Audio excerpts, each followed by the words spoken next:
coming to you live from Tennessee, from the east to the west. We are talking Cowboys every day. And you've just entered the Cowboy Zone. Football is back. Football is back. Thank you guys for joining us for another episode of the Cowboy Zone. I'm your host, Marcus Jones, the Glove City Cowboy, coming to you live from Memphis, Tennessee. And this is Lambo from Cowboys, y'all, out of Johnson City, Tennessee. All right, guys. Thank you for watching. Whoa. Our screen's black. I know. There we is. All right. Starting off on the wrong foot. Week one. Hope that's not a sign of things to come. Thank you all for watching. I know it's a lot of stuff going on today, so thank you guys for your support as we talk about this week one matchup, Cowboys versus the Buccaneers.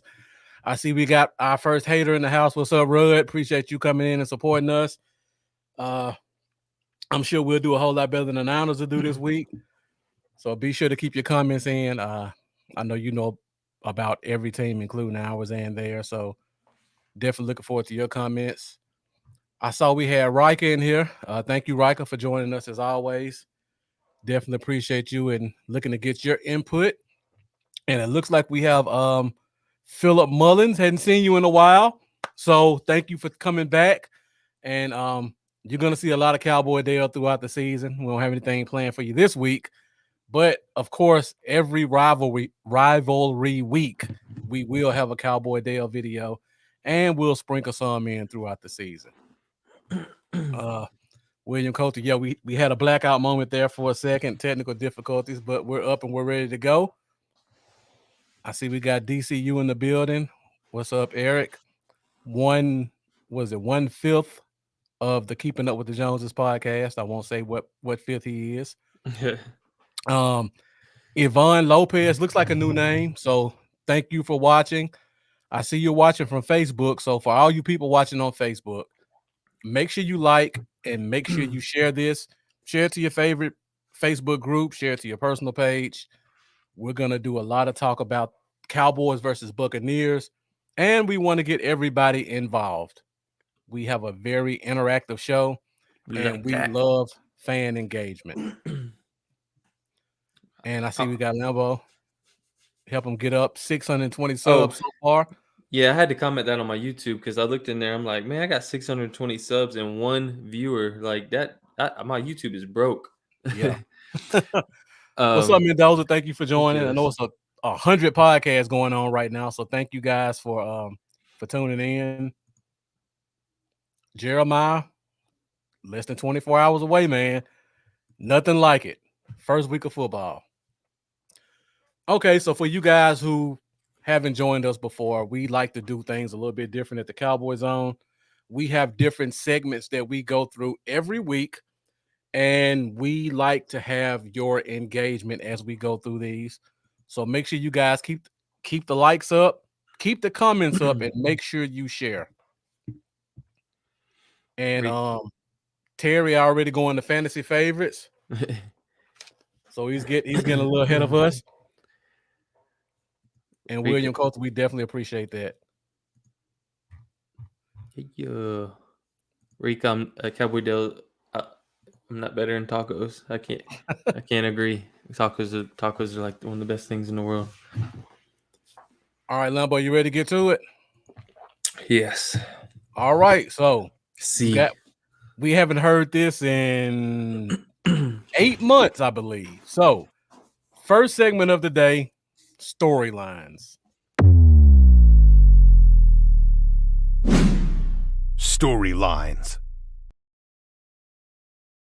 And storyline. 8 months in the making. I've been waiting for that sound. Yeah, the major storyline right now is COVID. Zach Martin. Looks like it hasn't affected Tampa Bay at all. They had Ndamukong Suh on the COVID list, but he's off now. But on our side, like you said, Zach Martin is out. There's no way he can get two negative COVID tests within 24 hours. He didn't travel with the team, so he's officially out for this week. Lambo, I know you and I both have the Cowboys winning this game. When you saw that, did it affect your prediction? And you don't have to say whether or not you say we win or lose, but did it make a drastic change in how you felt about the game? Honestly, not as much as it probably should have. Mm-hmm. Like, I mean, obviously it does freak me out a little bit, but it's looking good for Lau Collins. If you was gonna tell me Lau Collins is out, he's not improving, Mm-hmm. and Martin's out, like then maybe. But Collins is looking good, it appears. Yeah. And I trust Conor McGovern to be able to handle his own. That's a I great think point. I feel like he'll handle his own better than you know, Yeah, I'm with you on that one. well enough. Because we saw McGovern play, and McGovern essentially looks like a starting NFL guard. Yeah, he is. Yeah, He started 8 games last year? he did, and he looked So- very good last year in those 8 games. Yeah. And that was with insert right tackle beside him. Now he has Pro Bowl caliber Lyle Collins beside him, and one of the top centers in the league in Tyler Biadasz coming into his second season. So I know it's a major drop off from arguably the best guard in football, Zach Martin missing, but Conor McGovern's no slouch. I think he can more than hold his own against Ndamukong Suh and Vita Vea. And I really like him with the Vita Vea matchup because one of McGovern's strengths is his strength, and Vea's a big boy. So you definitely need a strong guard in to block on him. And we got to remember, we got Tyron Smith back as And well. we got Tyron Smith back as well. That's big. That's going to be big. Roosevelt Boyd looks like a new name, so thank you for joining. Make sure you like and share always as well. Larry Pollard looks like another new name. Thank you for watching. Appreciate your support. Make sure you guys keep those comments coming in. Let us know what you think about what we're talking about. And we got the lunatic in the building. Definitely got to get your popcorn ready for tomorrow night. Y'all got me hungry. You see, I had to snack on something real quick before we really got into it. William Coulter says, I'm glad nobody else is in COVID protocol. We're not out of the water yet, William, because they can test before the game and they can hit us with a curveball right before we go in. And Riker asked the question, does anybody know who was on the plane who was called up from the practice squad officially? Hadn't seen anything yet. That's probably something you just have to pay attention to up until 90 minutes before the game when they decide whether or not they activate them. I would have no clue who they would bring up from the practice squad at this point. I don't even know if we have a guard on the practice squad. We do have one guard on the practice squad. So Jeremiah asked the question, Brandon Knight is back, right? I believe Brandon Knight is back, yeah. But Conor McGovern will probably be the starting right guard in place of Zach Martin, with probably Brandon Knight kind of working as your swing guy. George Teague disliked my stream on Twitter. Okay. Maybe George may be giving us a tune in. If you are, hit us up in the chat, George. Yeah, George had a great episode last night. He brought in a former Miami Dolphin, Miami Hurricane running back Lamar Thomas, and they kind of went back and forth a little bit about the famous Alabama-Miami game. They did it last week. He brought him back again this week because I guess Lamar is just a glutton for punishment, and he wanted to let George trash talk him some more. So if you guys get a chance, go back and check out that episode. It was very good. And I see, like Terry said, their backup guard is strong as an ox. That's one of the good things about having a guy like Conor McGovern. Again, starting level guard, has strength. The strength of Tampa's defense is having two big bullies inside. So even though it's kind of a downgrade from Martin to McGovern, he can handle the strength aspect of their games.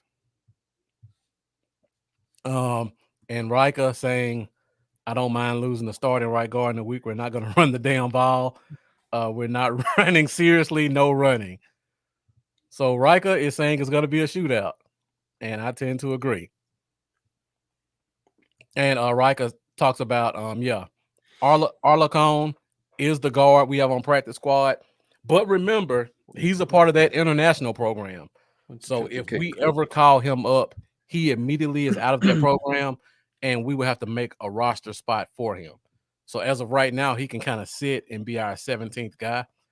I don't think they'll break that glass in case of an emergency.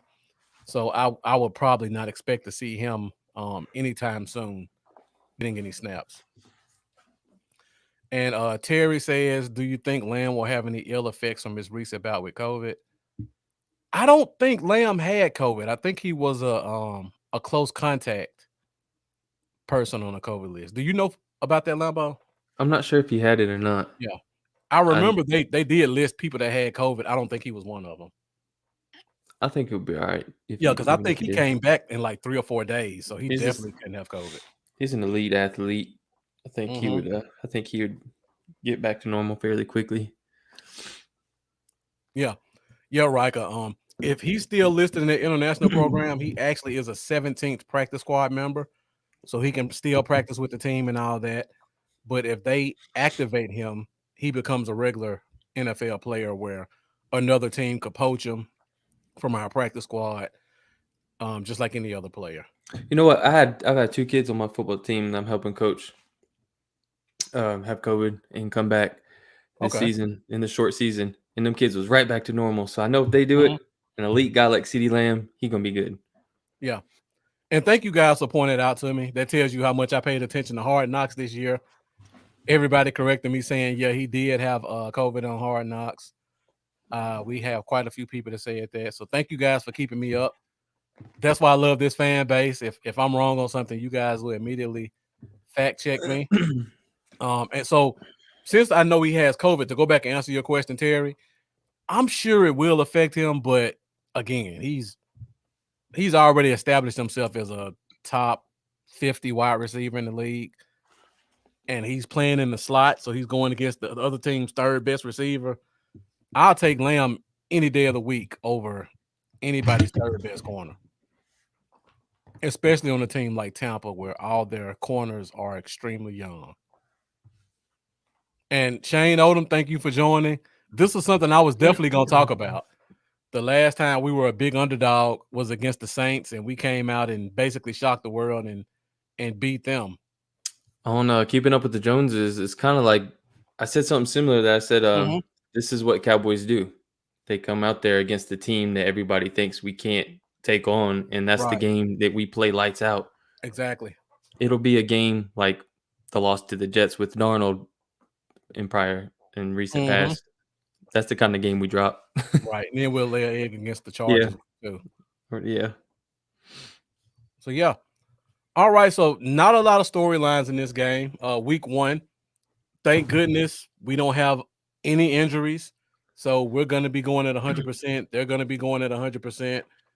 So now we just got to see, has the coaching staff done enough? And will some of these players step up and show that they're ready for the big leagues? So with that being said, we'll go into our next segment, which is key matchups for the game.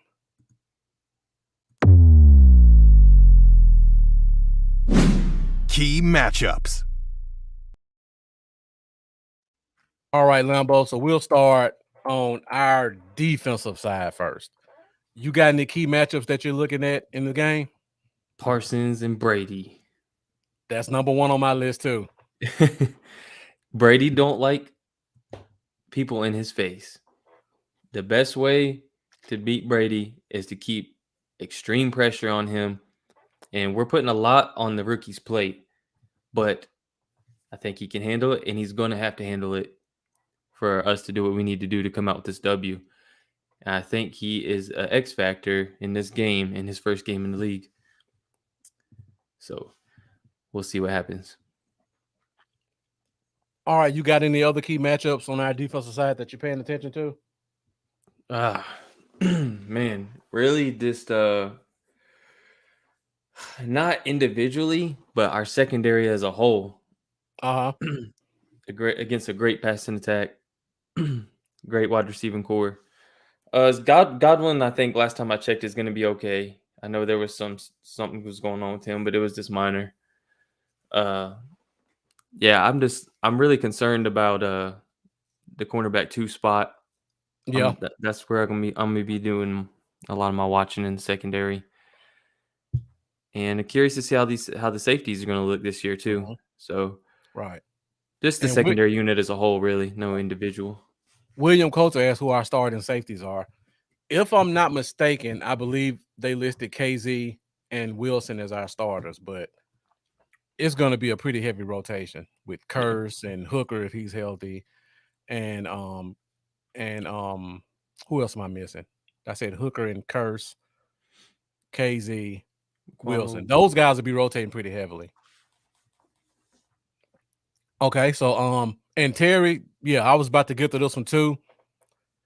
Talking about Diggs versus Evans, we brought this up a couple weeks ago. Evans is 6'5". All of our corners except for Diggs are 6 feet and under. Do you think that the team decides to shadow him with Evans and Diggs, or do you think they kind of play whatever spot he's in? I think they're gonna keep him on one side of the field, but I That's it. think they should shadow. I think they should allow him to shadow Evans. Mm-hmm. I feel like he Yeah. matches up well with him. Right.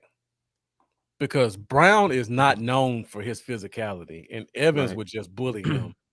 And Yeah, Brady plays the matchups better than any quarterback in the league. If he sees they're not shadowing, you're probably going to see a lot of Evans on the left side if they don't let Diggs follow. All right, let's see who else we got. I saw Mendoza put D-Law versus Wirfs. That's a very good matchup that people don't talk about. Wirfs, very talented young right tackle. We haven't seen D-Law at all this offseason coming off that injury. So this is going to be his first time really getting to unleash and try to make some plays against a young but talented tackle. So let's go to the other side, Lambo. Talking about Gregory versus their left tackle. You think honestly, before I say this, I feel like it's going to be more inside than outside because of Brady. But do you think Gregory has enough to maybe get home and kind of rattle Brady at all? Yeah, I do. A lot of people, most of our fan base is expecting a huge year out of Gregory, as do I. With D-Law on the other side, Gregory on the other side, Parsons mixing it up. I think Gregory's speed off the edge, his bend that he has, I think he's going to be able to get back there enough to cause some ruckus. I really do. Gregory is one of the bright spots. I think that could really, help this defense out in this game. And so we're really going to need a speed rush from him. Yeah, but I think Gregory's going to be on. He's going to catch our attention quite a bit, I think. And a key matchup that I have that I'm really watching defensively is Carlos Watkins versus Ali Marpet, their starting left guard. Because we talk about this, Brady lets the ball go quick, and the only way to really get to him is up the middle. And if that defense has any weakness, I mean that offensive line, which they don't have many, is probably that left guard spot. And Watkins is known for being a penetrator and getting his hands up, as well as Brent Urban. So whoever plays that one tech nose tackle position, I think they're going to be really important on us getting to Brady, at least getting their hands up and kind of knocking the ball down. That's a great point. Yeah, and Mendoza going through them. Yeah, Marpet, Jensen, and Kappa, kind of as center guard for the Tampa Bay Bucks. Hopefully Osa's not overmatched this game because he's going against a very talented, experienced right guard. But I think Watkins and Urban definitely have to kind of get their hands on a couple of balls. And Riker says Watkins was a free agent signing I didn't like. He just better not mess up. I think he's going to surprise some people. I was one of the few people who loved that signing. One, I'm a Clemson fan, so I watched him play his entire career. At Clemson on a very talented defensive line with Dexter Jackson and all those guys who went first round, he had 8.5 sacks as a nose tackle. So he has the ability. I just feel like he was kind of buried on that Texans line that emphasized the edge more than the inside. So hopefully he can kind of show us something. And see, I got one of my classmates, Raphael Govan, joining us. Thank you for joining. And he asked a very good question, Lambo. With Evans and his length, do you think we may see a little bit more of Nashawn Wright than we expect in this game? That is a good point. Huh. Ain't really think about that, but yeah, I mean, Because I could really see Brown getting bullied early. yeah. And if Brown gets bullied, do we put 5'10" Jordan Lewis out there? Or do we go to Wright and see if he can just play height for height, get his hands on a couple balls? I mean, it ain't a bad idea. I wouldn't be against it. I mean, why not? I mean, what do you got to lose, really? I mean, what else are we gonna do? All right, I see we got another name in here, Swan. So Swan, thank you for watching. I see you watching from YouTube. So if you're watching from Lambo, make sure you subscribe to his channel. Also, make sure you subscribe to my channel. I'm Bluff City Cowboys, and Lambo is Cowboys, y'all. All right, Lambo, let's go to the offensive side of the ball, where all of our strengths are. What three matchups do you have on the offensive side of the ball that you think are going to be keys to this game? On the offensive side of the ball,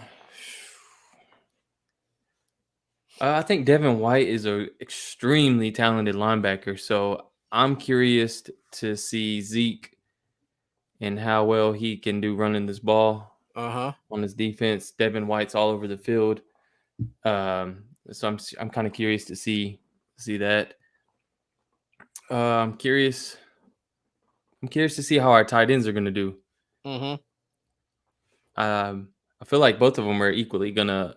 Yeah. Which is why I didn't go for either in fantasy. If they said Jarwin was going to be the guy 90% of the time, I was gonna pick him quick in my leagues. But I really do feel like Schultz is going to get a lot of work in. So I'm kind of between both of the tight ends, and I mean, it's got to be also the interior. The interior of the line is going to be the most important to watch for. Yeah, they got some big boys in the middle. Yeah, they really do. Vita and so, and that's really going to be where it's at. Watching the interior and seeing how well we match up there. That's going to be key. Definitely. So adding on to what you said, Conor Williams has to put his big boy pants on this game. These are two big bulls inside, and you can't have them getting pushed back 6 yards in the backfield on running plays, or those linebackers are gonna just eat us alive. So Conor Williams is definitely a key matchup. You talk about CeeDee Lamb, just our third receiver against their third corner. Terry brought up a good point talking about their cornerbacks. I think he said something about Gallup. I'm sorry, the comments are coming in so fast. Yeah, it was up there. Gallup should eat up there, should destroy Tampa's second DB on the outside. Yeah, and I talk about this all the time. People talk about how young our corners are. Their corners are both even younger. I believe Carlton Davis was like a second-round pick out of Auburn in 2019, and I think the other one's name is Bunton Cummins, I believe. What happened to Hargraves? I don't think Hargraves is there anymore. If he is, he might be the third corner. Yeah. But the other one is another kid out of Auburn from 2020, and I think he was like a third-round pick. And those are their starters. And like Terry said, Carlton Davis is an athletic freak, but the other kid is just a guy. And we should be able to take advantage of that. I don't know who the third corner is, so Lamb should definitely get some opportunities with that one. And then Riker made a good point talking about a stat. Shouts out to Skywalker Steel, talking about running to the left, you get about 3 yards of carry, up the middle about 2, and running at Shaq Barrett, you get about 5. So that's a very key matchup when you talk about probably more Lyle Collins. I'm sorry, not Lyle Collins, because Barrett is their right defensive end or left. So it will be Lyle Collins versus Shaq Barrett. Shaq Barrett is one of those major pass rush guys, but he's not really stout against the run. And Lyle Collins is a great run blocker. Yeah. So that's definitely something we should be watching and seeing how they do. And that all is kind of predicated as well on how well Conor McGovern holds up against that big nose tackle in front of him. And Swan is actually Taiwan. So Taiwan, thank you for joining, man. Thank you for all your support as well. Yeah, definitely. Thanks for giving us the update on the new name. I would have had no idea that was you. Thank you, Mendoza. Murphy Bunting. I knew it was something Bunting. So yeah, and Jeremiah saying their starting safety, Jordan Whitehead, is also out. So that's something we definitely need to watch out for. Now, Jamael Dean is another freak athlete. I think he's 6'3". I think he runs a 4.3. But again, they're all young guys, and I think our receivers just have advantages all across the board against them. I'm trying to think any other key offensive matchups we need to be aware of. Definitely Dak against those linebackers. Should be a nice chess match going on with them. Talked about Connor Williams. Talked about running at Shaq Barrett. That's something we definitely got to watch out for. All right, guys, you got any other key matchups that we didn't hit on? Make sure to let us know. Oh, somebody asked a great question on Keeping Up with the Joneses Saturday night. And since I'm labeled the special teams guy, I definitely got to bring this one up. Our special teams is a major key matchup. And I talked about this Saturday. When you look at our special teams, we have a bunch of guys that we added this offseason that for the past 4 or 5 years, they were the best special teamers on the team they came from. You look at Jeremy Sprinkle. Jeremy Sprinkle has been the best special team on his team since Arkansas in college. Everywhere he's gone, he's been the guy. J-Ron Curse in Minnesota, he was their best special teamer. Then you look at who else we got? We got CJ Goodwin coming back definitely. And then we have guys like Donovan Wilson, who now that we got a little bit more safety help, he can contribute more on special teams. Mm-hmm. We got Mukwamu, who was one of the best special teamers at South Carolina. And then the only reason I can see that they kept Kamara on the team is just because he's 6'3", 230, runs a 4.4. So you hope that he has some good special teams qualities. So we should have a pretty killer special team. Right. Exactly. And then you still bring back a guy like a Noah Brown, who just got activated today. Mm-hmm. So that's another guy who's been one of your core special teamers. Corey Clement. Yeah, that's the guy I was trying to think of. So we got Corey Clement as well. Thank you, DeLunatic and Lambo. He's been known for being a key special teamer wherever he goes. So we have a lot of guys who are special teamers who can come in and possibly make an impact on that third phase of the game. And DJ Dawg, thank you for coming in. Definitely appreciate your support. Definitely. Keep those Mark Cantor. Oh, yeah. Yeah, Mark, thank you for joining as well. Yeah, I know the Star game went at 8. I'm sure they're probably still going. So thank you for clicking over for a few minutes and joining our conversation. All right, we're at 30 minutes. As you guys know, the way we like to do during the season, we don't like to keep you guys for long. So we try to keep it as close to an hour as possible, unless the conversation just dictates us going longer. We're going to be doing another show this Saturday, Keeping Up with the Joneses. So whatever we don't cover here, we'll probably touch base on it with that. So make sure you guys check that out this Saturday, 8 p.m. Central Standard Time. Myself, Lambo, and we got Rika, and then we got both the guys, Charlie and Eric. with Dallas Cowboys Uncensored all on one show. So it should be a lot of fun. One show. Especially after week 1, win or lose. Yeah, I have a lot to talk about. Right, exactly. Done with all these off-season shenanigans. Right. In No Taiwan. no more lists. Yeah. No No more more predictions. Yeah. It's all real football. That's when the fun starts. Yep. And Cox should be good It and should, will yeah. be good. I agree. And the lunatic, I don't know what limey means. Defense gets two takeaways or Dallas rushed for 120. More likely. Dallas rushed for 120 is probably more likely. Let's see. Oh, more likely, yeah. Or Dallas rushing for 120. I don't think either Probably one of the 120. Yeah. I don't think either one of them is likely, but that would They be don't turn the ball over that often. So Ronald Jones gets a little fumbly. And that can happen. Yeah. Hey, Todd, Corey, thank you for joining. Looks like another new name, so make sure you subscribe wherever you are. So Todd. I'm Bluff City Cowboys, Lambo is Cowboys, y'all. Oh, yeah, I got somebody tuning in. Yeah, Raphael says he thinks Cox will play in the game a lot to cover Gronk. That's one of the questions, one of the mysteries we have going into this game. How will these linebackers get their play allocated? As much as I like Keanu Neal, Gronk will bully him up and down the field. He's just not big enough.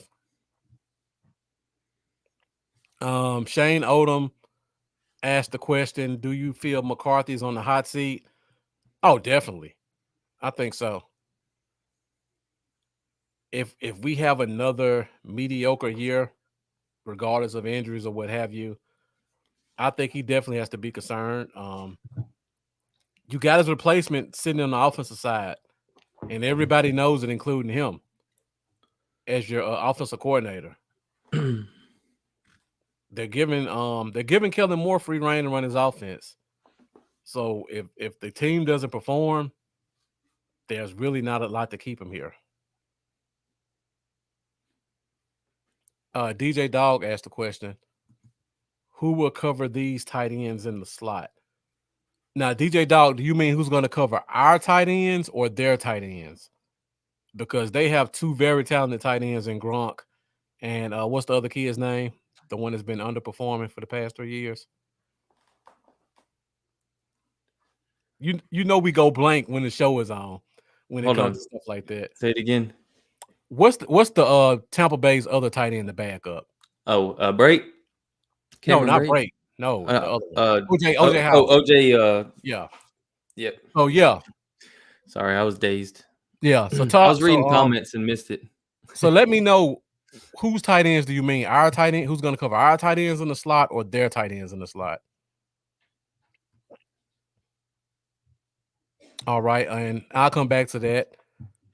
And the lunatic asked, how would DQ help out Brown versus Tampa Bay receivers? Again, that's one of those questions that remains to be seen. Safety over the top. I don't think Brown is physical enough to hold up to Evans in the on the outside, even on like comeback routes or slant routes. Safeties can't really help with that. That's just getting bullied. Am I the only person that every single time we have these conversations about a cornerback daydreams about Jalen Ramsey in the Cowboys uniform that never happened? Every single time, the first thought that goes in my mind is him in a Cowboys uniform. I'm just saying. All right. Yeah. And Riker says she's watching the tight end, the linebackers closely. You want tackles for losses.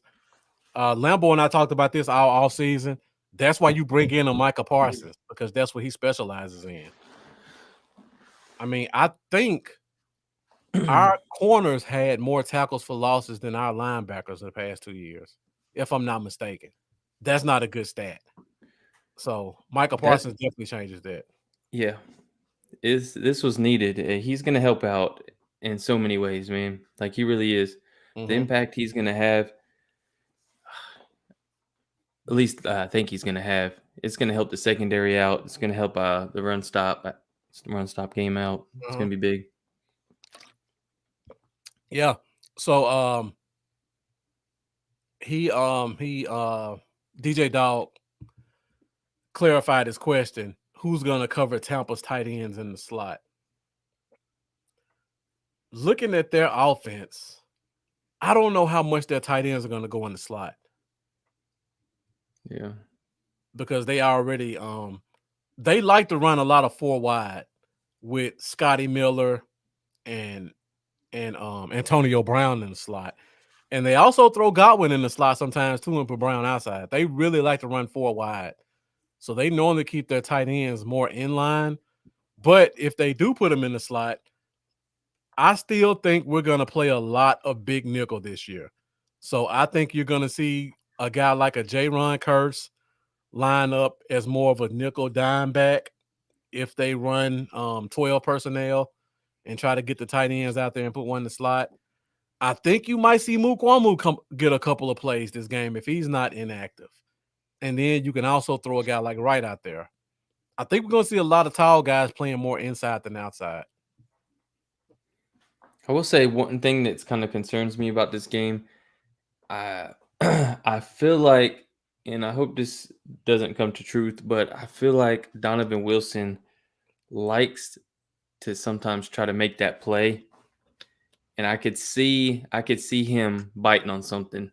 Mm-hmm. I really could see him biting on something and giving up something way over the top. I'm hopefully he plays it right, but Donovan Wilson likes to make the big play. Definitely. And I mean, those are saying, yeah, Brady gets the ball out quick.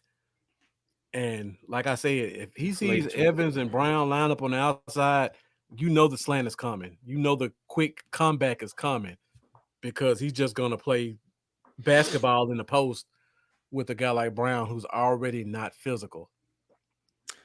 Man, I don't know how I forgot about it, but I had made a Cowboy Dale song dissing Tom Brady last season, and I haven't seen that. I wish I would have remembered it. I would have brought it on the show for this game, and it just now popped in my head. I don't know why. You got to make sure you post it tomorrow on your page. Yeah, I probably should. I'll have to post it up. It's pretty funny. And Riker makes a great point. I knew it was an extremely low number. Our entire linebacker group had 9 tackles for losses last year. That's ridiculous. Very ridiculous. In comparison, Tampa Bay's had 45. God, that's sad. We're going to change that this year, though. Mm-hmm. And Riker added on to the great stats. Our whole team in total had 54 tackles for losses. And just in their linebacker position, they had 45. This is the most excited I've ever been in my lifetime as a Cowboys fan to see our linebacker core roll out for a season. Mm-hmm. It really is. I can't remember a time that I've been this excited about the linebacker core as overall. Yep. The Lunatic asked a great question. One of those things we just don't know. Do you think we'll play a surprising number of 3-4 snaps to help stop the run and pressure Tom Brady? And that's actually later. one of my over-under questions that we'll get to in a minute. We'll say. So we'll get back to that question, the Lunatic. And Taiwan asked the question, why didn't we try Kennedy on the outside? To be honest, Taiwan, this is just my opinion. We don't have a lot of good slots. And Kennedy just stepped up so much in the slot. Why move him? Like, if you know you got Diggs on the outside and you got guys like Wright and Brown who you think are better outside guys, and as much as we love Jordan Lewis, he's left a lot to be desired in the slot. I definitely don't want to see Brown go back in the slot. So if Kennedy looks great there, why not just keep him there? Don't even bother putting him outside. We'll figure the outside out between the other 4 guys we have. Don't mess with what works. And yeah, those were some great stats too, Riker. All right, Lambo. So let's keep it going. We have 40 minutes. Let's go to our next segment, which is over under.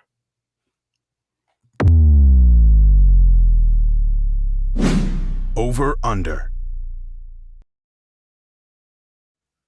All right, guys. So for all of you that don't know what over under is, basically, I'll throw out a couple of stats, and you guys will tell me whether or not the stat will be over or under that stat.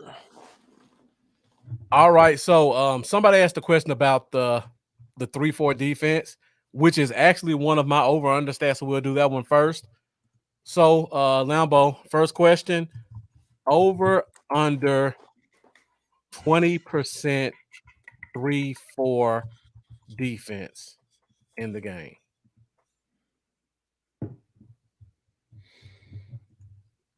Some people think it might be 50%. Some people think it might Over. be more. You I think it's think going to be over 20%? Yeah. All right, guys. Let me know what you think in the comments. Over, under 20%, 3-4. We got a lot of great linebacker talent. We do. Yeah, I could see over. And one thing I noticed during the preseason, they ran a lot of formations, and you couldn't even really tell whether it was 3-4 or 4-3. Because they had some formations, they would run a 4-3 under, and Jalen would be on the outside almost as the wheel linebacker, playing like a stand-up position. And then you have some stats, some formations where it looks like the safety's almost playing linebacker. And it gives the appearance of a 3-4. Yep.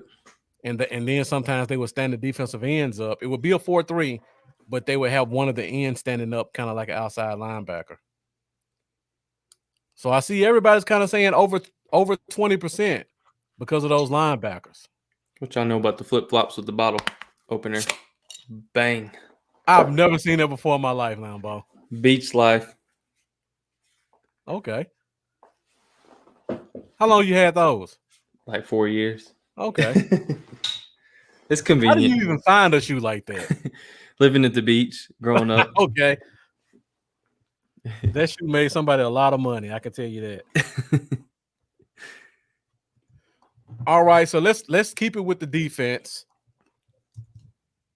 Over under 1 sack for the defense. You know All what? right, guys, let me know what you think. You know what? Over. Over 1 sack. I'm feeling optimistic. Micah's been our guy since last year. All right, guys, let me know what you think. It's hard to get Tom Brady. We all know how quick he gets the ball out. Yep. Over under 1 sack for this defense. It's gonna be some blitzing up the middle. And you got D-Law and Gregory. Boom. Brady's gonna step up in the pocket. Riker saying 3. Right into it. Jeff and Taiwan both saying over.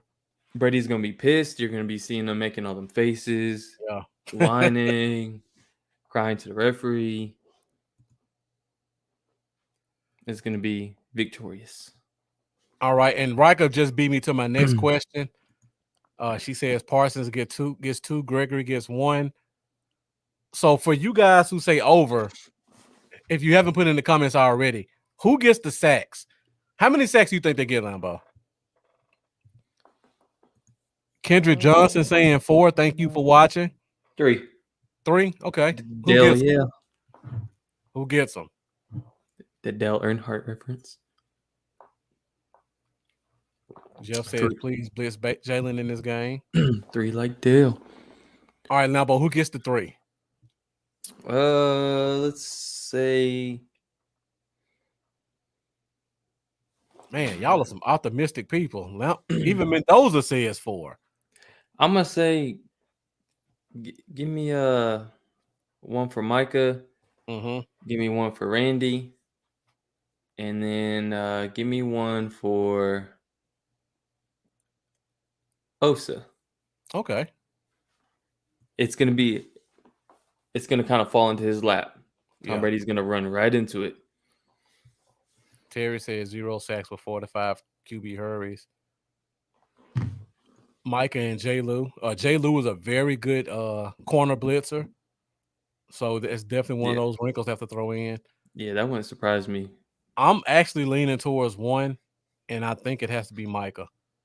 it has to be. I think it has to be up the middle. The way Brady gets rid of the ball and how solid their tackles are, I think it's gonna be hard for an end or even a corner to get home in time. Yeah, he does get rid of the ball hella fast. He does, and they have a great offensive Which is line. why he's lasted for 15,000 years. Yep, exactly, It ain't that veggie diet. exactly. Randy 2, D-Law 1, Micah 1. A lot of people on the Parsons train for this one. And then we got Keith M, Gregory, Micah, Osa. And Micah, Gregory, and D-Law combined for the 4. Where everybody, I think it's pretty much everybody's on board that Micah's going to get at least 1 sack in his first game. Over or under? Am I going to have 6 beers? Over or under? 6, over 6, under 6. You said over under. You have 6 beers during the game? Oh, over. Definitely over on that one. All right, let's go to That's gonna be push. I can only afford a 6-pack. All right, let's do one more defensive over and under. Over under 300 yards passing for Tom Brady. Push on the beer. You was right, Keith. Under how many yards? 300.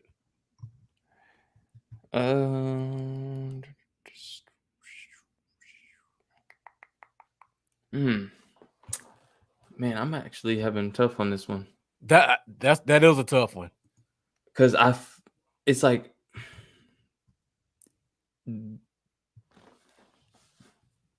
if they're running the ball well, I feel like they'll go with what works. And definitely. Brady will check out of some stuff, and but if our run defense is finally up to the task, is stepping up, man. Oh man, I'm kind of torn right now. Coach says they run a lot.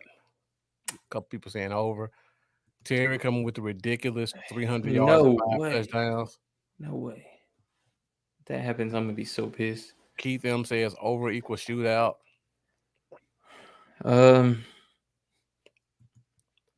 Yeah. You know what? Maybe I'm being a little too optimistic, but I'm gonna say under, but not by much. I'm gonna say 294. Okay. An exact number. I'm leaning over. I don't think he's gonna have 5 touchdowns, but I definitely think it's gonna be a lot of passing yards in this game on both sides of the ball. 3 touchdowns, 1 pick. I really like our defense and the improvements we made against the run. I think Urban and Watkins and Parsons, along with D-Law, are going to bring some major improvements in our run defense. And Tampa's running backs don't scare me. I know Leonard Fournette's still a name, but running backs get old quick, and he's kind of shown he's gotten old. I think they're going to try to run it, but I think when it all boils down to it, we're going to play kind of a bend but don't break defense and just make them try to go down the field slowly. That's what Brady likes to do. Dink and dunk. 6 yards here, 7 yards there. I think those add up. All right, so last one before we go to our offensive side of our Lambo. Over under a Tampa Bay running back getting more than 60 yards.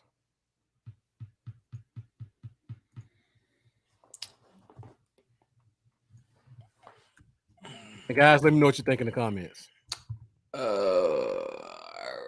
I'm gonna say either one. If it was 70, I'd feel really much better about under. That's why we play the game, Lambo. I can't make it easy. I feel like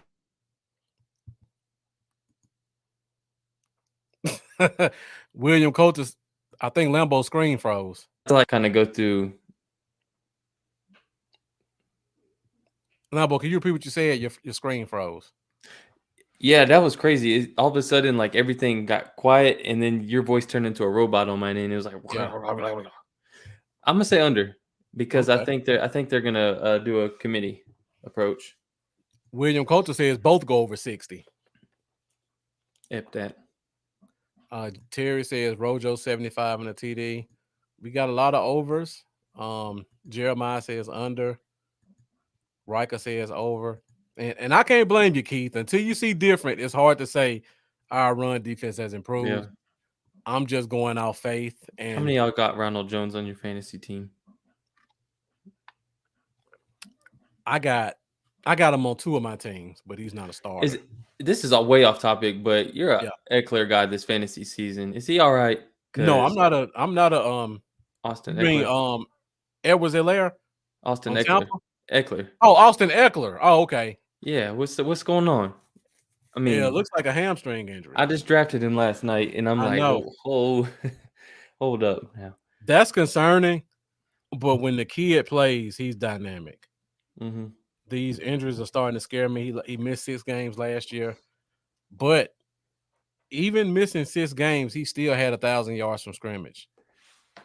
Yeah. So you just gotta roll with him. And honestly, I don't trust a handcuff for that team.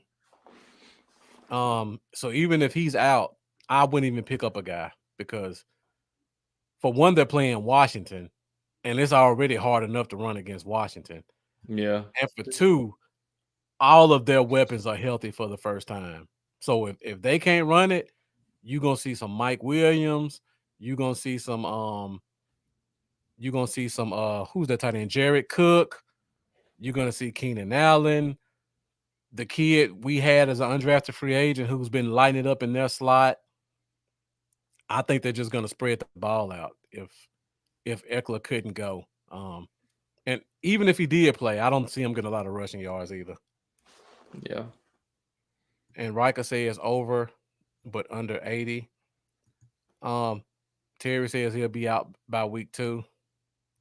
Yeah, those hamstrings are not something you play around with for a running back, especially a guy like that.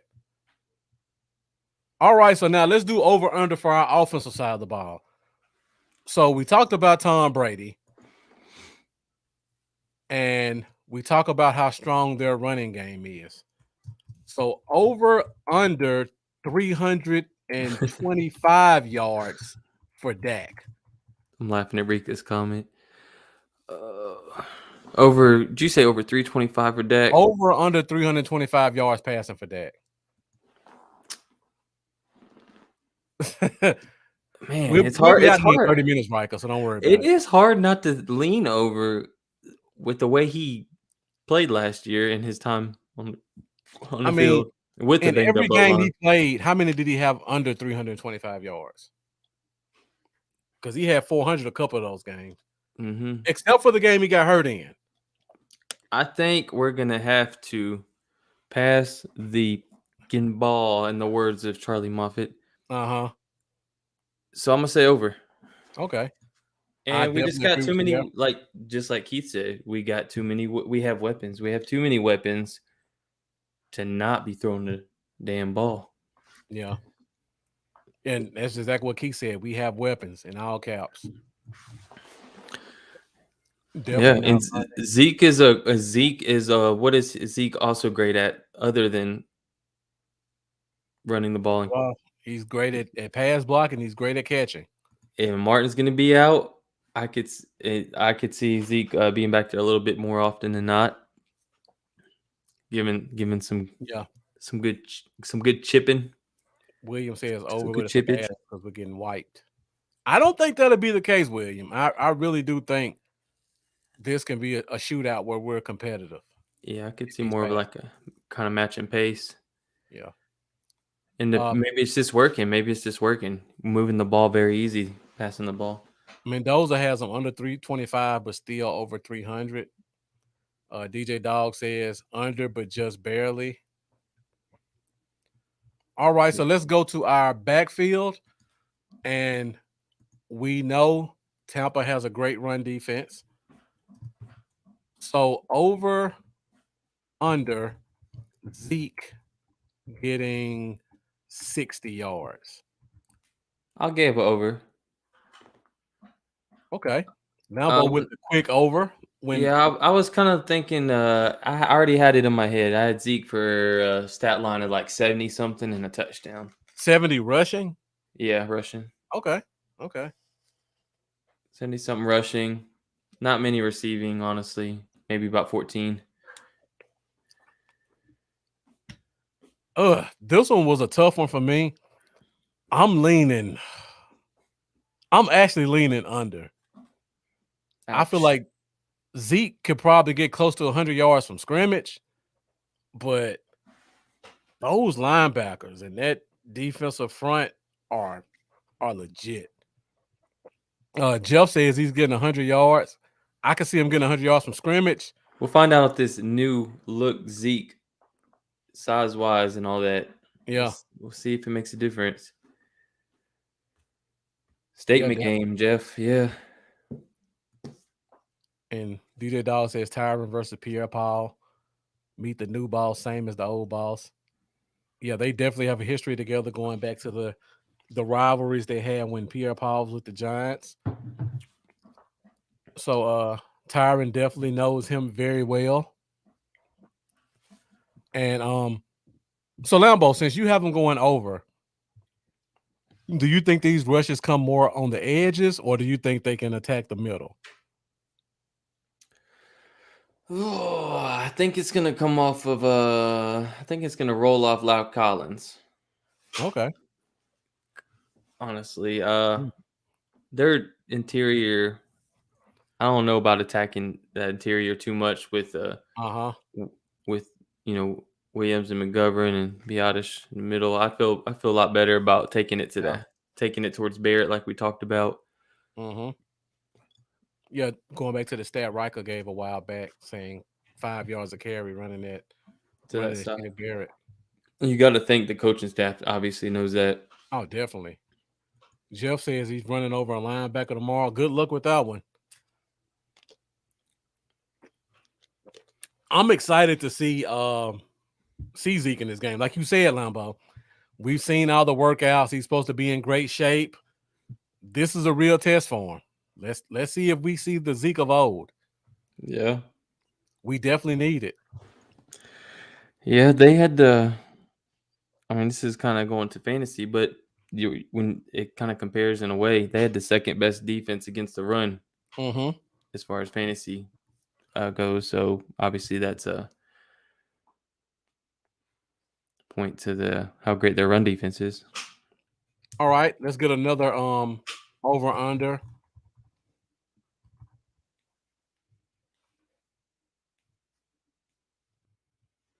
So this one going to the receiving core. I don't have a specific name. So you guys let me know if it's over, who's the guy.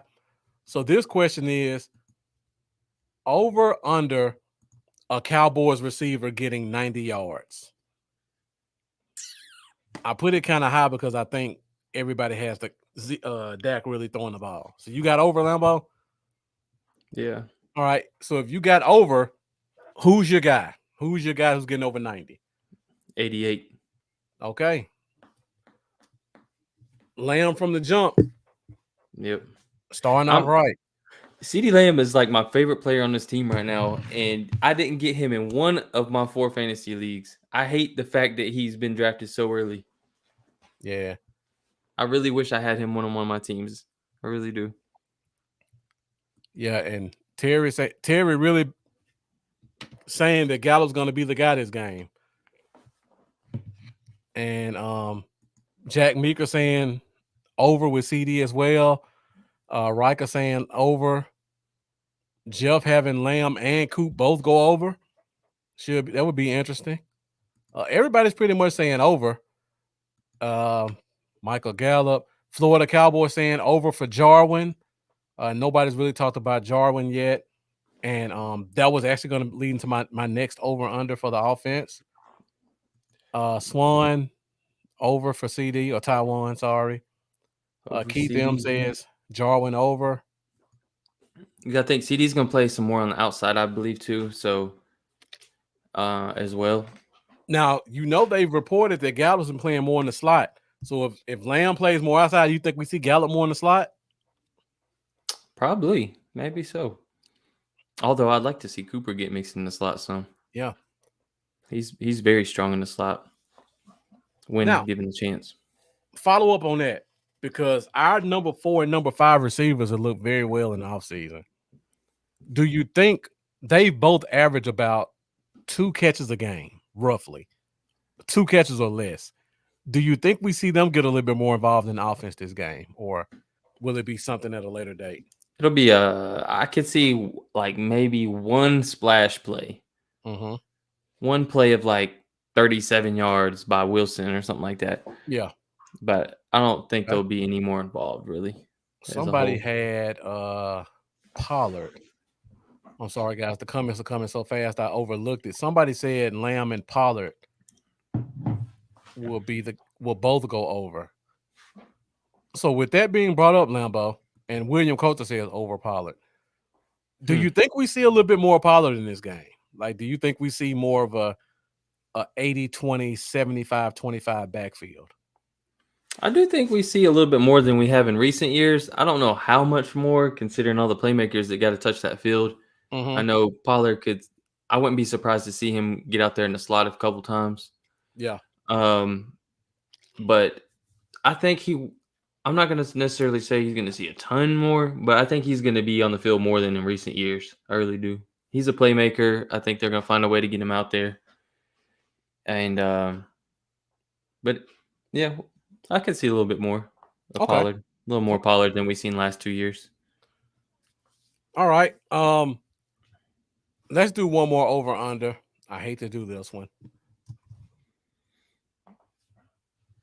because we know Dak is coming off the injury and we don't want to see him on the ground, but we do have Zach Martin out. But we do have both of our tackles playing. So, Lambo, last over under before we move on. Over under 1.5 sacks on Dak.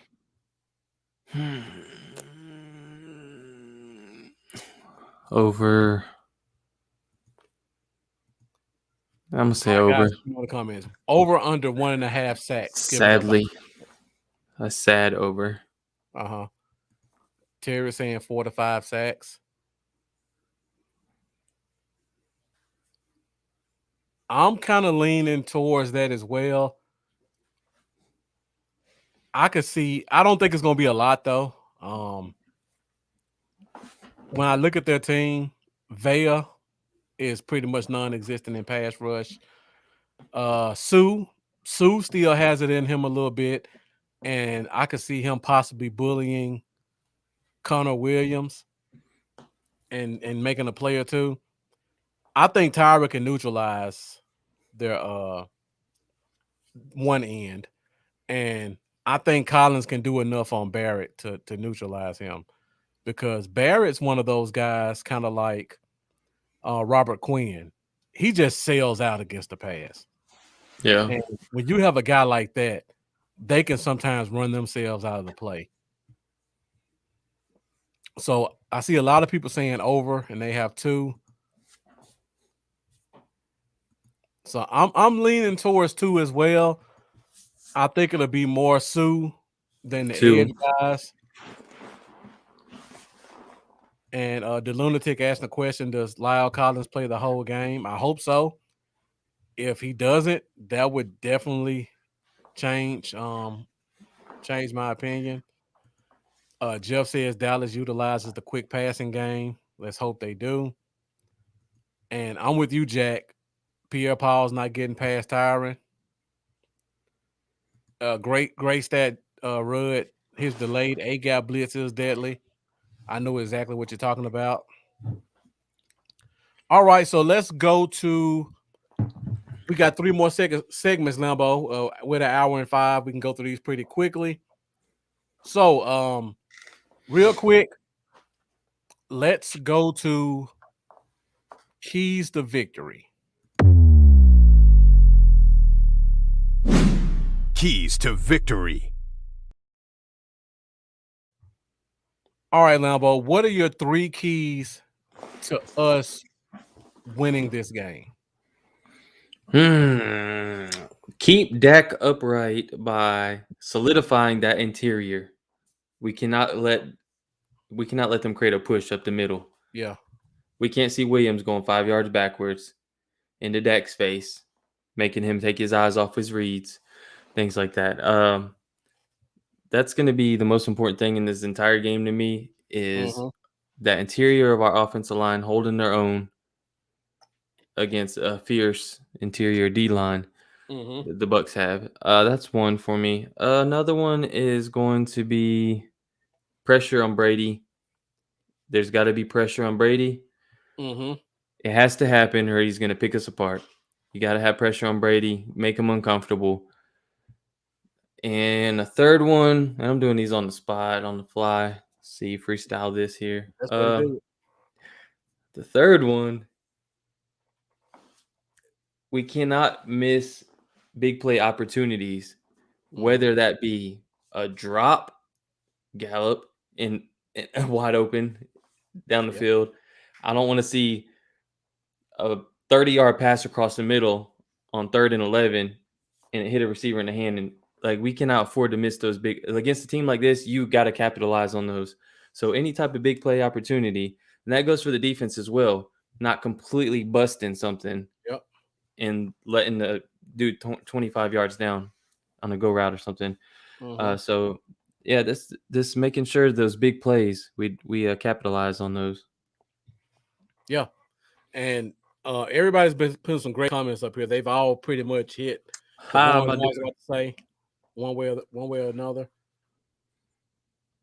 This your guy Sean in the comments. 757. What's up, brother? What's up, man? Thank you for joining us. We got to get you back on the show at some point this year. All right, so got some great comments up here. Just to pull off a couple of people's. First of all, Terry says interior pressure. That's one of my big ones. Even if it's not pressure, just controlling the middle of the line, and that can be pushing the pocket. That can be getting your hands up, just making him feel uncomfortable throwing it in the middle of the defense. One tip ball can create a turnover, and that completely changes the way that Tampa runs their offense. So if we can get our hands up or we can push the pocket to get Brady a little bit uncomfortable, that'll definitely get us to a point where we can get this game. And Jeff talks about the turnovers, kind of the same thing. Get your hands up, cause some inside havoc.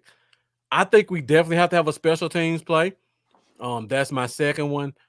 With a game like this, with two very good offenses and one team has a very good defense, the neutralizer has to be special teams. So we got to be sure tacklers. Our new punter has to make sure he's on his point, make them have long fields, make them have to work for touchdowns. Their defense is really good, so we need our return game to step up a little bit and give us a little bit more support.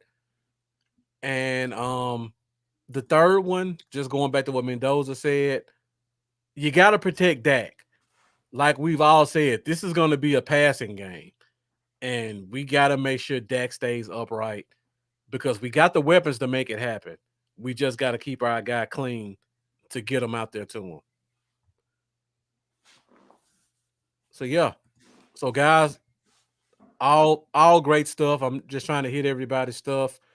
A lot of good comments. Parsons needs to be dynamic. Definitely offense can't turn the ball over like we did last year.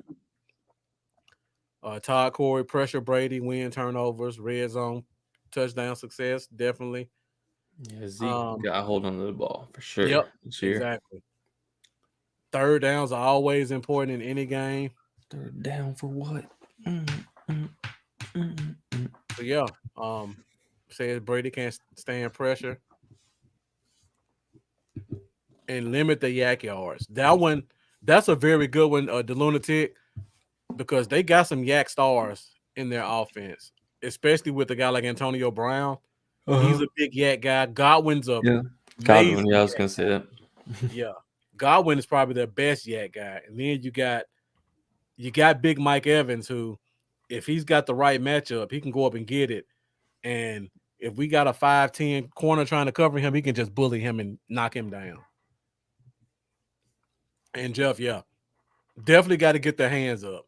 And that's why I like the Watkins and the Urban signings, because those guys are known for getting their hands up and generating pressure. All right, Lambo. So now that we've gone through our keys to victory,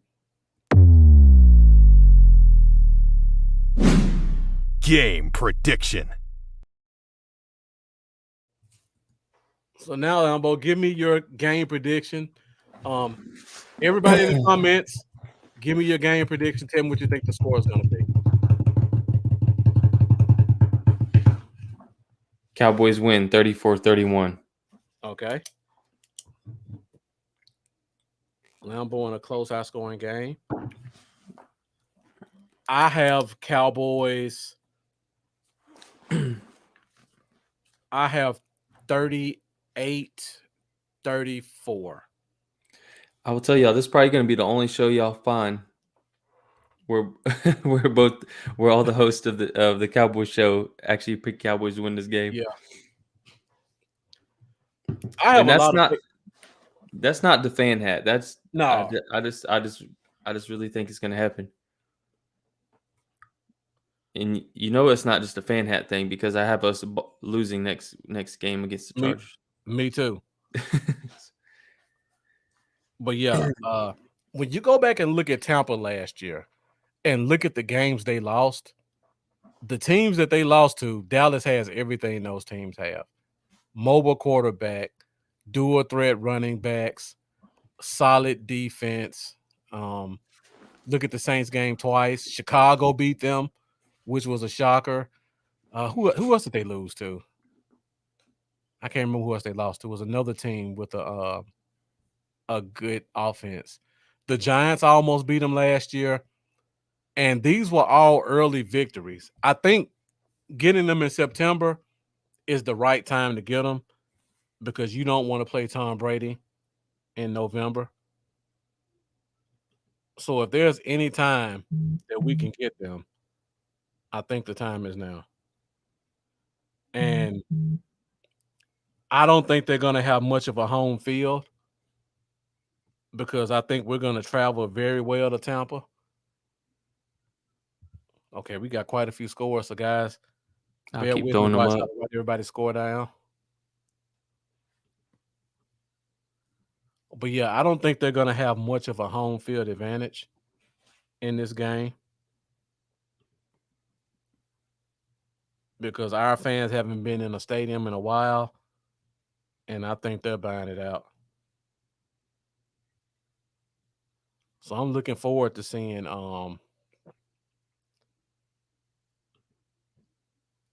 Mendoza 31-27.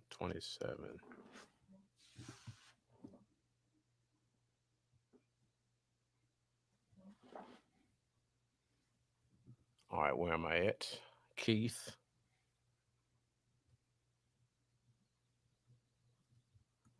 Yeah. I know Jeff has been on that too. Okay, they did lose to Kansas City as well. So if you go back and look at all the teams they lost to a bunch of teams with high-powered offense, good quarterbacks, decent defenses. They don't handle shootouts well. I will say I don't have us winning Kansas City, though. I don't either, but it could happen. We got a long way till we get to that point, so we'll see what happens. Yeah. All right, so I got everybody's game predictions written down. So now we'll go to one of our last two segments. One of my favorites. We get out of here. So guys, you've been leaving great comments so far. Make sure you give us your comments on this one, because it's everybody's favorite segment, and that is bold predictions. Bold predictions. Bold. All right, guys. So if you don't know what this segment is, basically just let us know something that you think is going to happen in the game that nobody's really expecting. Bold. Something that's bold. I love bold predictions. All right, Lambo. So this time we'll let you go first because normally ours is usually similar. So what's your bold prediction this game? Oh man, I ain't even thought one up yet. Okay. Do you have one already? If not, I'm thinking. Let's see. Bold predictions.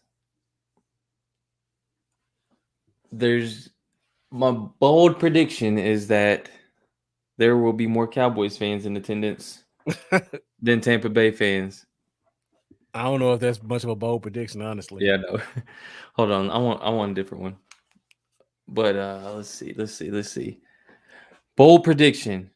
Greg the Leg Okay. sets a new NFL record 64 for longest yards. kick. I think is that it? 64 64. over. Yeah. Sets a new record for longest NFL kick made in a regular season game. See, we got a lot of Jalen shading here. Lunatic says 9 gets a sack.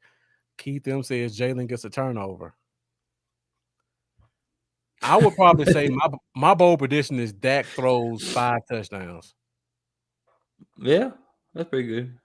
Or Dak scores 5 touchdowns. I won't say passes because I think he may run one too. I have another one too, a special teams touchdown. Okay. I'm not even putting yours up there, Terry. So you can cancel that one. We're not even putting that one in the atmosphere. Yeah, I don't like that. All right, guys. Let me know. Let me know some of your bold predictions. We score opening drive TD. That's something that hasn't happened in quite a while. Shane, I talked about that on Keeping Up with the Joneses last Saturday. Yeah. And everybody quickly reminded me that we've been saying that for the past 4 seasons now, but 14 seasons. I think this is the time where Father Time catches up. Uh-huh. And Michael Parsons, the young gun, is going to be the ender of the Brady era. Not technically. I mean, he's still going to finish the season, but he's going to rattle him, and we're going to win. Mendoza says muff punt return for a touchdown. Special teams represents. All right, guys, we're at 1 hour, 18 minutes. Let us know your bold predictions for this game. And then we'll go to our last segment. All right. So it looks like the bold prediction starting to slow down. We had a pretty steady viewership today. Yeah. So thank you guys for watching. We definitely appreciate your support. I know this is week 1, so every podcaster in the Cowboys universe is probably going live tonight, which is a lot. All you guys who stuck with us the whole time, and even the ones who just came in for a second. Thank you guys so much for your support. You guys definitely fuel the show, and we appreciate you guys with your comments, your likes, your shares, your subscriptions, just everything you do to keep the Cowboys Zone where it is. And Riker, thank you. I appreciate that. Make sure you hit that like. Also, make sure you subscribe as well. I'm still in the 100s on my YouTube subscriptions. Lambo's in the 600s. So make sure you guys continue to support us with your subscriptions. And also make sure you check us out this Saturday. And I'll hit on that once we get through our very last segment. No phantom ref calls, definitely. Yes. All right, Lambo. Let's go to our last segment with 1 hour, 19 minutes. And thank you guys for sticking with us. So now we've gone through everything. So before we go, we'll give you guys our fantasy favorites for this game. And I see Lambo already throwing his up, I believe. No, I was just responding to Keith. Oh, okay. Did you make it to 6 tonight? Nah, 4. Okay. Saving the rest for tomorrow, huh? Yeah. All right, guys. So now we're going to give you our fantasy favorites in tomorrow's game. Fantasy favorites. Jeff. Yeah. Hey, Jeff, I'll tell you one thing. It'd be a bold prediction if I got 15 on my YouTube. My YouTube is a disaster right now. Now, Jeff, don't hate. I normally get about 200 on Facebook. So that's not that bold. Yeah, Facebook. We be getting them on Facebook. Yeah, Facebook, especially when I actually take the time to share it, I usually get a lot of views on Facebook. YouTube, not so many. Facebook is the only place I get a following. Yeah. Really, if I'm being honest with y'all viewers, Facebook be killing it, but my YouTube is terrible. And All my right, daughter's Lambo. So before we get out of here, who is your fantasy favorite for this game? my fantasy favorite for the my fantasy favorite for the Cowboys is CD Lamb. Okay. I think he's gonna have a big game. I think he's gonna make an impact on the outside and the inside. I don't think their inexperienced secondary is gonna have an answer for him. Mm-hmm. And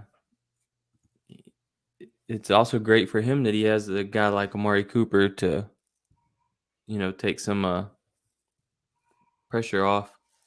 And then on the Bucks, I'm gonna say one for both. I like Mike. It's an obvious choice, kind of in a way, but I still like Mike Evans. The guy's coming off his 7th 1,000-yard season in the league. Okay. And he's going against the Cowboys defense that was, I think, gave up the 19th most points to opposing wide receivers last season. I think Evans will have a pretty good game as well. Mm-hmm. All right. So for me, definitely I got to go with Dak. He's been chomping at the bit. You've seen it in Hard Knocks. He's ready to go. I think he comes out there and just lights it up first game.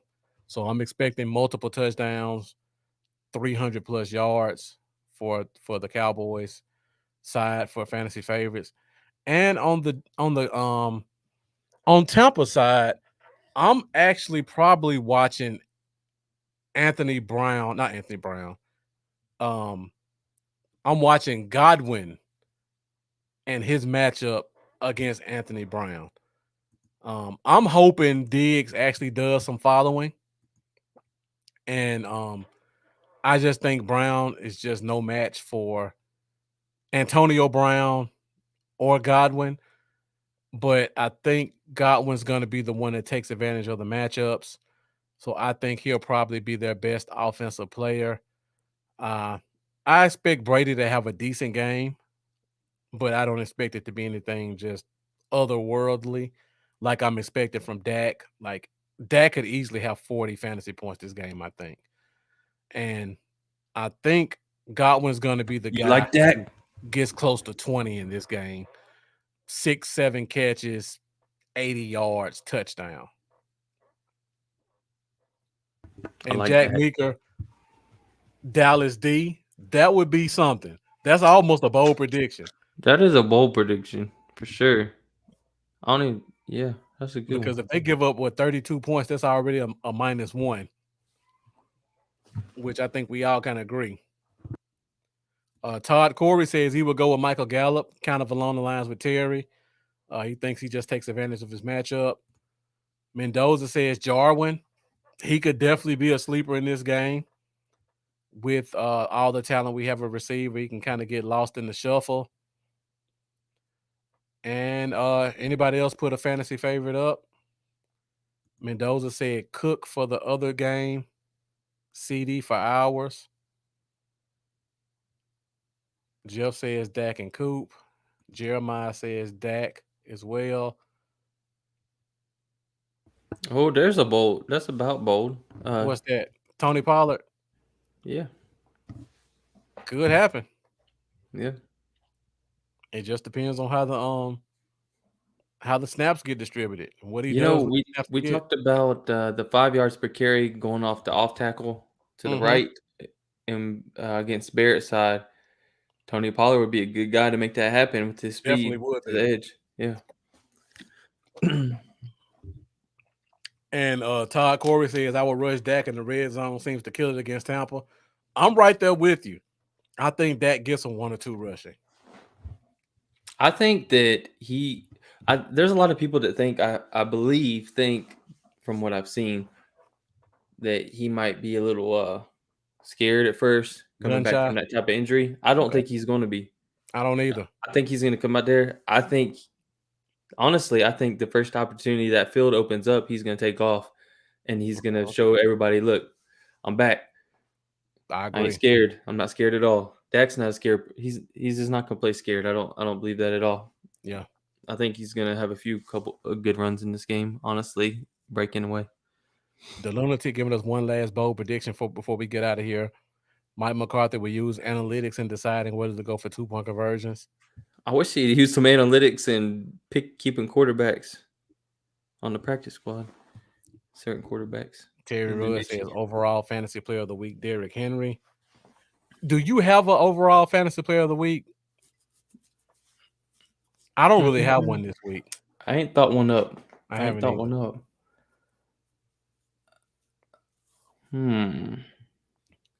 If I had to do one though, I would probably go without knowing the receiver matchups. I'm looking at the Washington football team game, and I'm looking at Antonio Gibson. I think he's going to light the Chargers up because their defense is not good against the run, and he just has it. He has that ability to catch the ball, run the ball. I can see him having a really good game. Yeah. But I could see that's that. without looking at any other matchups this week. And Mendoza says Cook or Pitts. I don't know. I like this is a hunch, but I like Darren Waller Monday night against Baltimore. Yeah, Okay. at home. That's all they have. In So a nice stadium. Mm-hmm. Yeah. And Todd Corey says Herbert every week except against Washington. That's what he's facing this week. I got Herbert in the league. I got Stafford in the league. I do too. I got both of them on one team. Oh, those are two of my targeted guys. Mine too. Yep. Between Herbert, Stafford, and Burrow, I have that combination in every league I'm in. I've got